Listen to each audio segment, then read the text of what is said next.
All right, ladies and gentlemen, MrSotko here. Welcome back to the channel. Got a whole bunch of good crypto news stuff for you. And of course, YouTube back at it, deleting crypto channels for no good reason.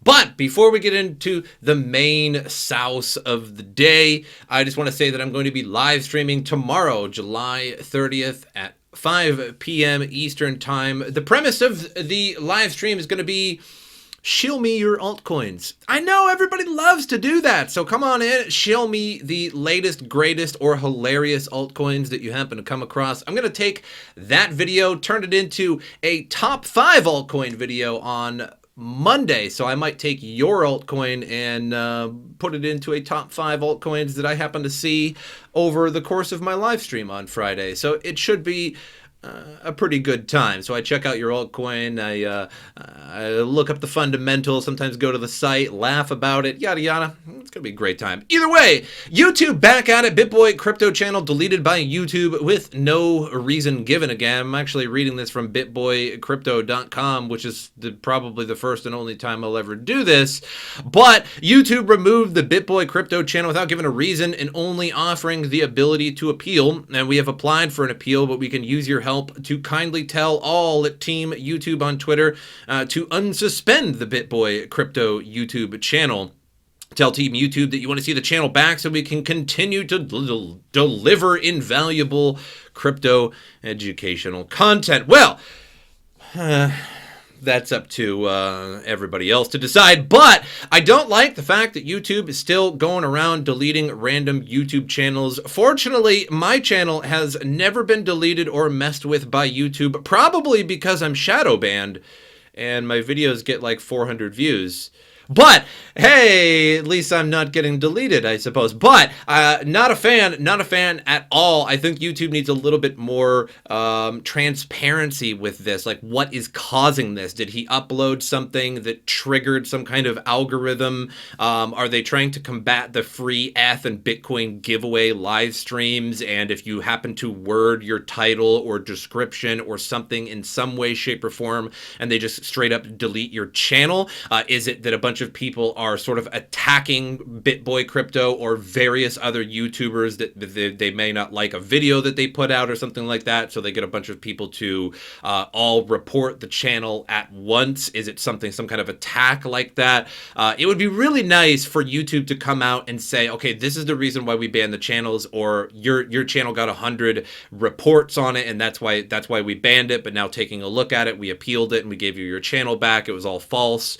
Or was it because like you put this or that in the title, and we don't want that on YouTube? That would be very helpful, so that at least these people that are just getting their channels randomly deleted, and it's not just these either, it's many channels that don't even have anything to do with crypto across YouTube. It'd be very nice to know what's going on here. BitBoy has been permanently banned from YouTube on Reddit here. However, his channel, it has been back. So it's been back for a while now, but it just goes to show that YouTube just immediately can delete anything you've created. And some YouTubers like myself, I've had a YouTube since 2006.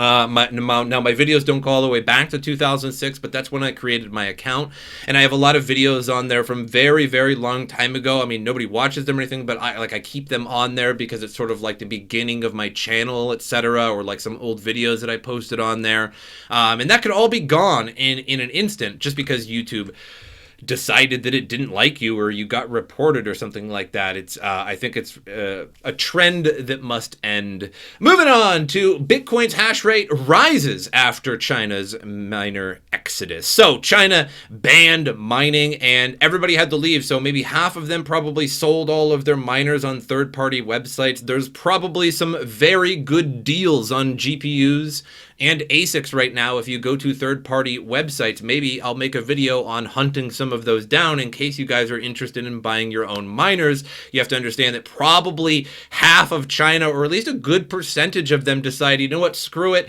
If we can't mine anymore here in China, I don't want to deal with it anymore. I'm just going to sell all of my ASICs on some kind of third-party website or to some kind of vendor who then distributes them. And there's probably a lot of them for sale for relatively cheap. In fact, Bitmain stopped selling their miners because there were so many third-party miners on other websites that they just really couldn't compete for a while there. and they were also getting returns as well.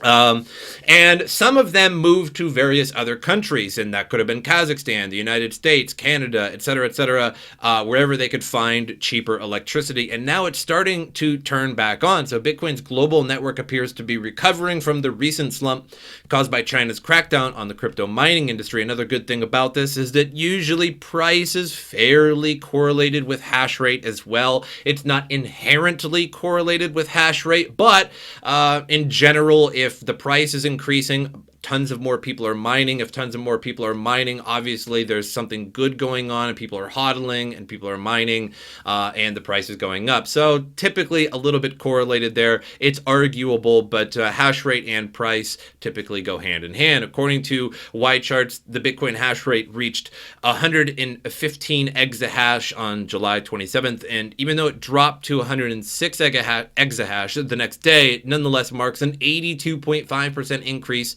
since the deep decline to 58 exahash seen a month earlier. And we can see prices starting to rise and hash rate starting to rise. So maybe we're coming back to that 60,000 period, possibly by the end of the year. Maybe we'll be even higher by that by the end of the year. But Bitcoin's hash rate, the measuring unit of the network's processing power, hit an all-time high of 198 exahash in mid-April. So moreover, over the next 2 months, it declined sharply after the authorities in several Chinese provinces issued shutdown orders against Bitcoin mining operations. So here we have the total hash rate of the Bitcoin blockchain, and this is just the 7-day average over the course of months. And you can see here at the all-time high there around May 12th, although the article says it was a little bit before that, and these aren't necessarily 100% accurate. But you can see here that we absolutely bombed out there July 2nd, and now it's starting to return, and coincidentally, prices are starting to return as well. But it was also because of some of that good news, like Amazon allegedly accepting Bitcoin because they're opening a job position. Of course, we had Elon Musk once again sort of manipulating the market, whether he does it on purpose or incidentally, saying that they may re-accept Bitcoin for Teslas if 50% of the hash rate is renewable. And we also had Twitter, Jack Dorsey, telling shareholders that they need to invest aggressively into Bitcoin. So a few good news articles came out one day and brought the price back up to close to 40,000, and of course the hash rate is coming along with it, so looking pretty good so far.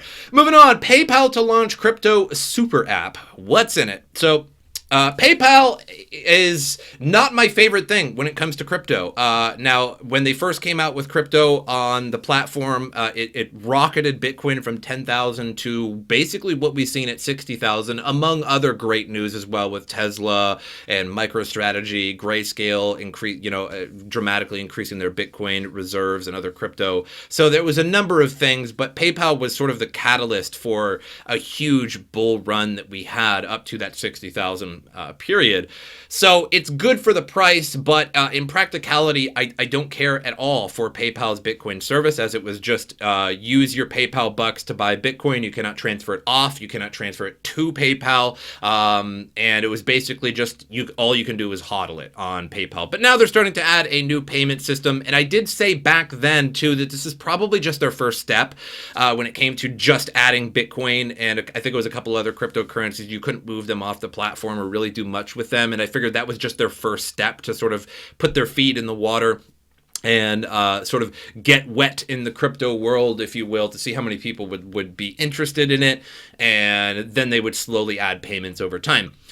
So they're going to continue to focus on the crypto industry. Its super app will bring together several services, should be available soon.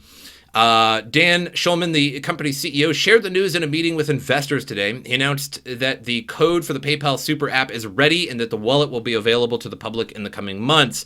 Focused on cryptos, the application will offer several services. In addition to enabling the storage and sending of assets, PayPal's Super App will offer a high-yield savings service, which is that might not be too bad. That might be interesting for some people, especially for people who use PayPal a lot. Might as well just put some of that money into Bitcoin and have a high-yield savings savings service. Okay, fair enough. We'll see how that works and what the terms of that are, and if they'll just randomly turn off your account like PayPal likes to do. So I'm not a big fan of PayPal, but they're moving in the right direction with this. A messaging service, early access to deposit funds, and other capabilities related to crypto. So you'll be able to actually store them on here. So you'll be able to send them and receive. And so that's a huge bonus from just being able to use your current existing PayPal money to buy Bitcoin and just have it sit there.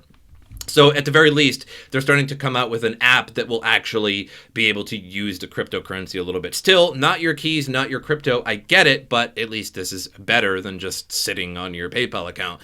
PayPal decided to devote itself more fully to the sector after the meteoric success of its cryptocurrency purchasing service, which was offered in October 2020. And that's when prices really started to rise up pretty quickly.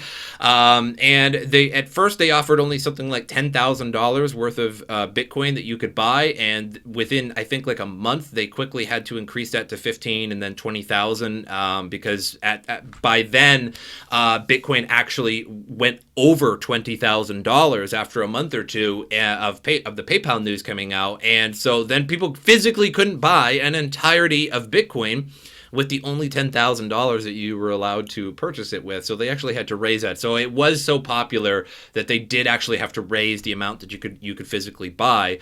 I don't know why there's a limit on it in the first place, but fair enough. Whatever you want, PayPal. Moving on to CoinMarketCap, $1.5 billion market cap, $39,561 Bitcoin. So basically 40,000. Again, hash rate coming up. Great news coming out. PayPal to launch something at least better than what they have.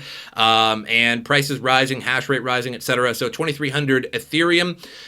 We had 2,400 Ethereum, but of course we had a little bit of a dip. We just rose too quickly, and of course, are going to fall pretty quickly. Just a few days ago, I mean, we're at $30,000 and now at 39, so nothing to shake your fist at.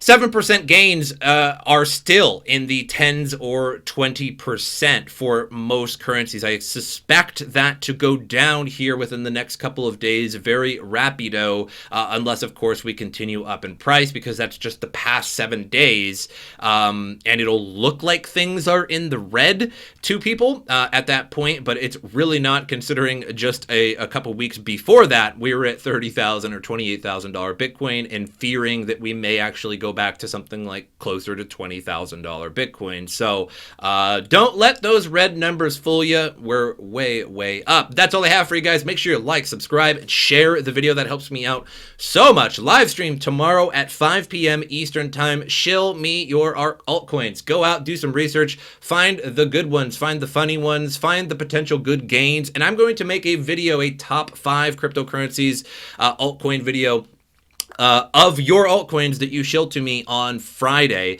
and it'll be for a variety of reasons. Maybe one of the reasons I select one of the altcoins is because I think it's going to have big gains. Maybe I think it's really funny. Maybe it has a lot of utility, something like that. So they'll be in no consecutive order, like the top one of the day or anything. It'll just be top 5 that I've seen throughout the live stream on Friday. So please join me for that. But that's all I have for you guys. Hope you enjoyed it, and as usual, I'll see you guys next time.